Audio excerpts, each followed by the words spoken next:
जय परमेश्वर देवता लोगों, जय परमेश्वर। मैं तुम सातों आठों वलायतों के लोगों को वाकिफ़ करता हूँ कि दुनिया में यह जितनी खराबियाँ और कम उम्र में जो मौत हो जाती है, यह सब बनियों के राक्षसी पाप से होती है। क्योंकि हिंदुस्तान तो इसी सबब से खराब हो चुकी है और रही सही है उसको अब गारत करा देंगे।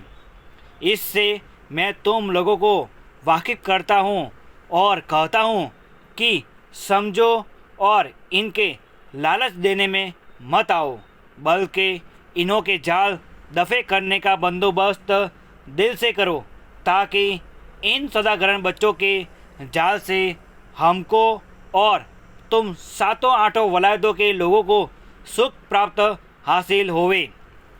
इस बात का इंसाफ किया चाहिए। इंसाफ करने से खुद मालूम हो जाएगा।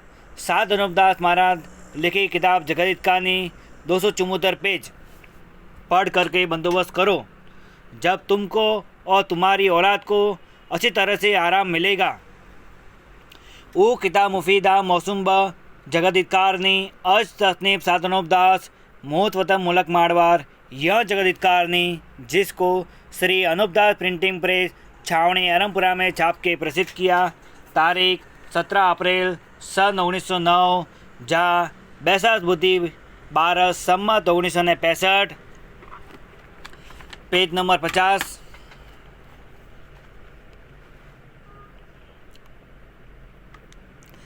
गौतम ऋषि ने इंद्र महाराज को शराप दिया, सो वो कोढ़ी हो गए और उनके बदन में सुराख और बंग हो गए।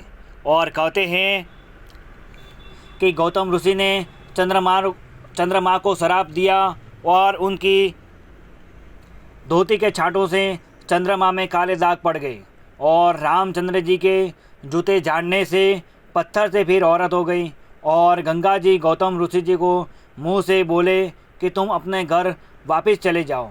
तो गौर करो कि आदमी को मालिक ने अकल समझने के वास्ते दिए। सो तुम सब संसार के लोग अपनी अकल से समझो कि गंगा जो है वो तो जल है। जल मुंह से कब बोल सकता है? और चंद्रमा जो है ज्योतिष स्वरूप है, वो ऐसे खोटे कामों के ऊपर पहरा क्यों देते? और गंगा का मान और बुजुर्गी इस वास्ते हैं कि वहाँ पर साधु फकीर और अच्छे लोग तपे हैं, जिससे इस नदी का नाम प्रगट है। नहीं तो जैसे और नदी है वैसे गंगा भी एक नदी है। और जो कोई यह ख्याल करे कि गंगा का पानी नहीं बिगड़ता है और कीड़े वगैरह नहीं पड़ते हैं और दूसरी नदियों का पानी खराब हो जाता है और कीड़े वगैरह पड़ जाते हैं, इससे गंगा में यह बात ज़्यादा है। सो भाई मेरे हो, इसका सबब यह है कि इन महात्मा ने गंगा के नाम का पाप करके अभी तक रोग नहीं किया है, जिससे यह पानी नहीं बिगड़ता है। और दूसरी तमाम नदियों के नाम का पाप करा के रोग कर दिए हैं, जिससे उन नदियों के पानी में कीड़े पड़ जाते हैं और पानी खराब हो जाता है। सो जिस दिन गंगा के नाम का पाप करके गंगा को रोग कराया, उस दिन इसका पानी भी खराब हो जाएगा। इसी तरह से यह बात पेशतर से ही प्रकट कर दी है कि गंगा जी अलोप हो जाएगी और इसका महत्तम कम पड़ जाएगा। सो भाई मेरे हो, अलोप हो जाना और महत्तम और मान कम हो जाना गंगा का यही है कि यह बनिए महाजन लोग गंगा के नाम का पप कराना शुरू करके इसको रोक करा देंगे। तो उस पाप के होने से गंगा के पानी में यह बात जो अब है नहीं रहेगी और इसके पानी में कीड़े वगैरह पड़ने को लग जाएंगे। तो फिर संसार के लोगों के दिल में गंगा का मान और महत्तम कम हो जाएगा और दुनिया खुद ही कहने लगेगी कि अब गंगा अलोप हो गई और इसका महत्तम कम हो गया है, जिससे पानी खराब होकर कीड़े वगैरह पड़ने लगे हैं। और ख्याल करो कि जल तो सदा निर्मला है, परंतु इन बनिए बेईमानों ने जगह जगह जादू से रोक करके जमीन माता को बीमार कर दिए हैं। और जो कि मैं बरसता है उसको दुनिया इंद्र कहती है। सो इंद्र महाराज तो तिरन तारन और दीनदयाल है, परंतु इन बनियों ने यह कैसा झूठ का जाल चलाया है। पेज नंबर 51 कि जल कोई आदमी नहीं है कि जो अहल्या से हराम करने को आया होगा, क्योंकि जल तो दीनदयाल है और ज़मीन आसमान सब जल की ही माया है और सब जीवाजोन जल की ही माया है, क्योंकि परमेश्वर भी जल ही है और हम तुम सब दुनिया जल की ही माया है और जल की ही पैदाइश है। सो जल कोई आदमी थोड़ा ही है, जल तो बरसता है। सो हम और तुम सब ये देखते हैं। सो जब कि जल ज़मीन माता पीती है, जब जल बरसता है, सो सब ही देखते हैं। और जो कि संसार ने गौतम ऋषि की औरत को पाप लगाया है, वो बनियों का जाल है, जिससे संसार के लोग ऐसा कलमा कहते हैं, क्योंकि जल कोई आदमी थोड़ा ही है जो गौतम ऋषि की औरत से हराम करता, यह बनियों का गुप्ती पाप है।